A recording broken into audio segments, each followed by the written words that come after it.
So hello and નમસ્કાર મિત્રો, ફરી એકવાર તમારું સ્વાગત છે આપણા બધાની આ યુટ્યુબ ચેનલ ફોર પી એજ્યુકેશનમાં.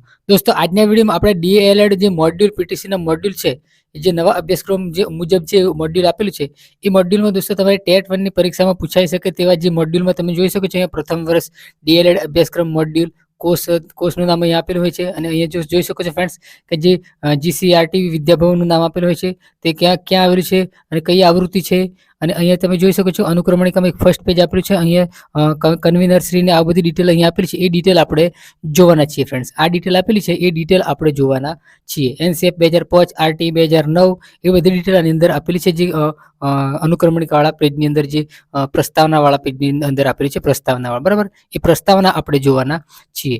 તો દોસ્તો, વિડીયોને લાઇક કરજો, ચેનલને સબસ્ક્રાઇબ કરવા ન ભૂલતા, જેથી કરીને દોસ્તો આવા નવા વિડીયો નોટિફિકેશન સૌથી પહેલા તમને તમારા મોબાઈલમાં મળી જાય. તો ચાલો આપણે વિડીયોને સ્ટાર્ટ કરી લઈએ અને આપણે જે પ્રસ્તાવનામાં જે અમુક ડિટેલ આપણે એક્ઝામની દ્રષ્ટિએ પૂછાઈ શકે તેવી છે એ આપણે જોઈ લઈએ.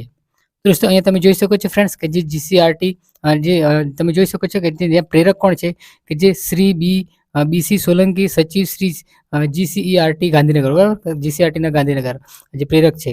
કન્વીનર કોણ છે? નૂતનબેન પી રાવલ. હવે દોસ્તો, વિષય સલાહકાર કોણ છે? ડોક્ટર યોગેન્દ્ર વ્યાસ અને ડોક્ટર અરવિંદ ભંડારી, બરાબર. હવે જે સહયોગ કે language and learning foundation LLF, language and learning foundation, સહયોગ કોણ? Language and learning foundation LLF. લેખન અને સંપાદન કોણ છે? ડોક્ટર બેલાબેન આર શાહ અને શ્રી કિરીટભાઈ એમ પટેલ, શ્રી લાલુભાઈ એન ચાવડા અને શ્રી ભરતભાઈ કે મેસિયા, બરાબર. અને સમીક્ષક કોણ છે? ડોક્ટર ગજેન્દ્રભાઈ જોશી અને ડોક્ટર જયરામ જોશી.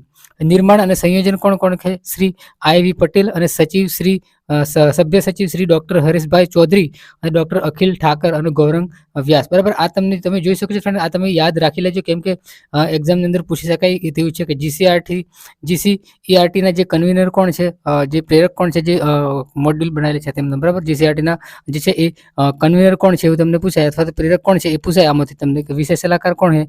સહયોગ કોણે આપ્યો છે? આ બધું તમને પૂછાય. સંપાદક કોણ છે? આમાંથી તમને પ્રશ્ન બની શકે છે કદાચ દોસ્તો, બરાબર, બની શકે છે. એટલા માટે આપણે જે એ કવર કરીએ છીએ. હવે આગળ જોઈએ આપણે કે જે સભ્ય સચિવ કોણ છે? ડીએલએડ મોડ્યુલ સમિતિના જે સભ્ય સચિવ, ડીએલએડ અભ્યાસક્રમ સમિતિ જે છે એ સભ્ય સચિવ છે એ ડીએલએડ અભ્યાસ સમિતિ જીસીઆરટી ગાંધીનગર સભ્ય સચિવ છે, બરાબર. હવે નિયામક કોણ છે? જીસીઆરટી ગાંધીનગર. હવે દોસ્તો, જીસીઆરટી ગાંધીનગર ક્યાં આવેલું છે દોસ્તો? કે જીસીઈઆરટી ગાંધીનગર વિદ્યાભવન ઉદ્યોગ ભવન સામે, કે ઉદ્યોગ ભવન સામે, સેક્ટર 12 ગાંધીનગર. કયું સેક્ટર? કયું? તો 12 સેક્ટર આપેલું છે. તમે જોઈ શકો છો સેક્ટર નંબર 12 માં આપેલું છે જીસીઆરટી વિદ્યાભવન ઉદ્યોગ ભવનની સામે, બરાબર. એ ક્યાં આપેલું છે? Sector number 12 Gandhinagar. હવે આગળ જોઈએ ફ્રેન્ડ્સ કે જે પરિવર્તનના પગથિયા ચડીને જ પ્રગતિના રાજમાર્ગ સુધી પહોંચી શકાય છે.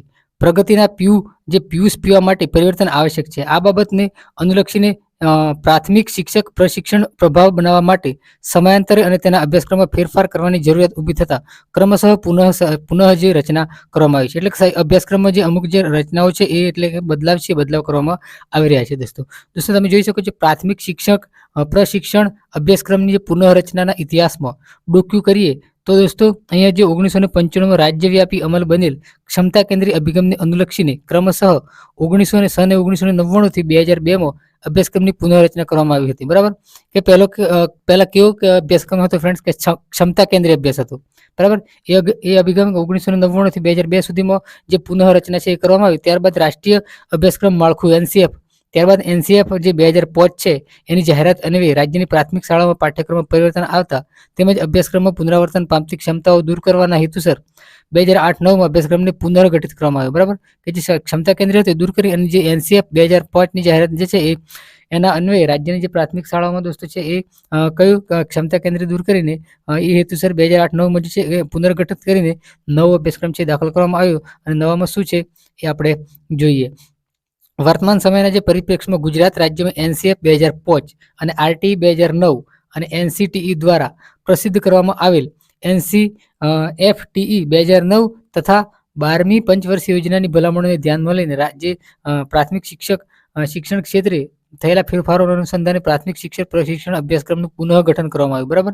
કે ફરીથી પાછું પુનઃગઠન કરવામાં આવ્યું 2014 કરી તેનું નામાભિધાન કરીને નામાભિધાન કરીને DELED, બરાબર, DELED ઈડી રાખવામાં આવ્યું છે અને નવા અભ્યાસક્રમમાં ક્ષમતાઓને બદલે હવે અધ્યયન નિષ્પત્તિઓ છે એ સ્થાન આપવામાં આવ્યું છે. બરાબર, ક્ષમતા કેન્દ્રીય અભ્યાસ છે એ દૂર થયો, હવે અધ્યયન લર્નિંગ આઉટકમ. બરાબર, જે અધ્યયન નિષ્પત્તિઓ છે એ દાખલ કરવામાં આવી છે ફ્રેન્ડ્સ. બરાબર, પીટીસીનું જૂનું નામ ડીએલએડનું જૂનું નામ શું હતું? પીટીસી. બરાબર ફ્રેન્ડ્સ, હવે ડોક્ટર રવિન્દ્રભાઈ દવે સાહેબના જે અધ્યક્ષપણ હેઠળ રચવામાં આવેલ અભ્યાસક્રમ સમિતિ ડોક્ટર ડીએલએડ કોર ટીમના માર્ગદર્શનને અંતે ડીએલએડી અભ્યાસક્રમનું ઘડતર કરવામાં આવ્યું. બરાબર, ડીએલએડીનો અભ્યાસક્રમ કઈ સાલમાં ઘડતર કરવામાં આવ્યું ફ્રેન્ડ્સ? કોઈ 2014માં. તમે ખાસ ધ્યાન રાખજો, કઈ 2 સાલમાં?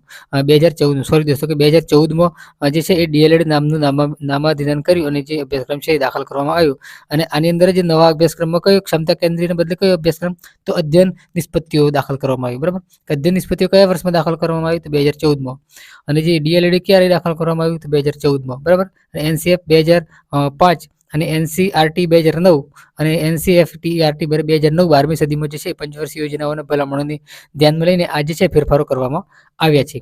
હવે દોસ્તો તમે જોઈ શકો છો ફ્રેન્ડ્સ કે જે ડોક્ટર રવિન્દ્રભાઈ દવેના જે અધ્યક્ષપણા હેઠળ છે એ આ અભ્યાસક્રમ છે એ ટીમ ડીએલએડી ટીમના માર્ગદર્શન અંતે ડીએલએડી અભ્યાસક્રમ છે એ નક્કી કરવામાં આવ્યો છે. હવે દોસ્તો આ જોઈએ કે 2 વર્ષીય ડીએલએડી અભ્યાસક્રમના 3 વિભાગોમાં વિભાજિત છે. જેમાં આ કેટલા વિભાગોમાં વિભાજિત છે? 3 વિભાગોમાં વિભાજિત છે. જેના પ્રથમ વિભાગમાં 7 અધ્યયન ક્ષેત્રો આપેલા છે. પ્રથમ વિભાગમાં શું આપેલું છે?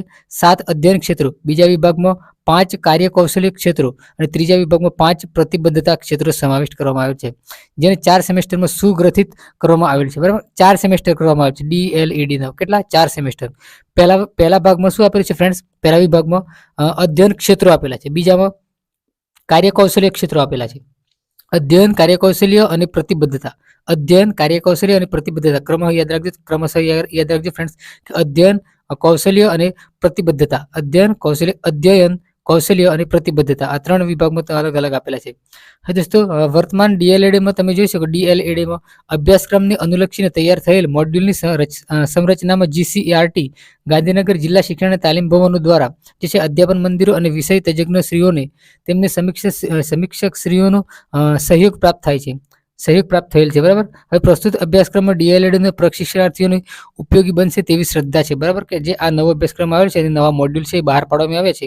જે તાલીમ ભવનો, મંદિરો, અધ્યાપન મંદિરો અને તજજ્ઞોનો જે છે એ સહયોગ પ્રાપ્ત થયેલ છે. અને પ્રસ્તુત અભ્યાસક્રમમાં જે ડીએલએડનો છે એ નવો અભ્યાસક્રમ છે એ બધાને ઉપયોગી થઈ શકશે, પ્રશિક્ષણાર્થીઓ અને તાલીમાર્થીઓને. બરાબર, એવું અહીંયા આપણને આપવામાં આવેલ છે. આ મોડ્યુલ ક્ષતિરહિત બને તે માટે જીસીઆરટી દ્વારા પૂરતી કાળજી લેવામાં આવી છે.